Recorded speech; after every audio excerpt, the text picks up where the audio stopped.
இன்னைக்கு நம்ம சோஷியல் மீடியாவை ஓபன் பண்ணோம்னு சொன்னா எப்படி மாற்று மதத்தவர்கள் கொஞ்சமும் தயங்காமல் தங்களுடைய புகைப்படங்களையும், குழந்தைகளின் புகைப்படங்களையும், தங்களுடைய குடும்பத்தார்களின் புகைப்படங்களையும், தங்களுடைய இல்லங்களின் புகைப்படங்களையும், தங்களுடைய வாகனங்களின் புகைப்படங்களையும், தங்களுக்கென இருக்கக்கூடிய பொருட்களுடைய புகைப்படங்களையும் வெளியிடுகிறார்களோ அது போலவே இஸ்லாமிய சமுதாயத்தினரும் இன்றைய காலகட்டத்தில் சோஷியல் மீடியாவில் தன்னுடைய புகைப்படத்தை அப்படியே பதிவிடுறது, தன்னுடைய மனைவி கூட இருக்கக்கூடிய புகைப்படத்தை பதிவிடுவது, தன்னுடைய குழந்தையின் புகைப்படத்தை பதிவிடுவது எதுக்குன்னு பார்த்தோம்னா அற்பமான சில லைக்ஸுக்காகவும், சில கமெண்ட்ஸுக்காகவும், சில ஃபாலோவர்ஸுக்காகவும்.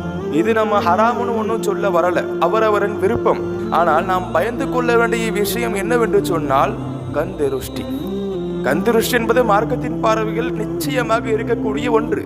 இதை நாம் ஒன்றும் சொல்ல கிடையாது.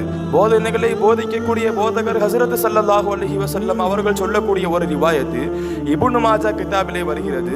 தஅவ்வது பில்லாஹி மினல் ஐன் ஃபஇன்னல் ஐன ஹக்குன். அல்லாஹ்விடத்தில் நீங்கள் கண்திருஷ்டியை விட்டும் பாதுகாப்பு தேடுங்கள், ஏனெனில் கண்திருஷ்டி நிச்சயமாக உண்மை என்பதாக ஹஸரத் ஸல்லல்லாஹு அலைஹி வஸல்லம் அவர்கள் நமக்கு சொல்லி கொடுத்திருக்கிறார்கள். இன்னைக்கு பார்த்தோம்னா இன்ஸ்டாகிராம், ஃபேஸ்புக், வாட்ஸ்அப் ஸ்டேட்டஸ்ல போய் பார்த்தோன்னு சொன்னா this is my baby, my beautiful doll, my world, my லைஃப்னு சொல்லிட்டு தங்களுடைய குழந்தைகளின் புகைப்படங்களை படம் பிடித்து அதில் பதிவிட்டு அதை பார்க்குறவன் எந்த பார்வையில் பார்ப்பான்னு யாருக்கு தெரியும்?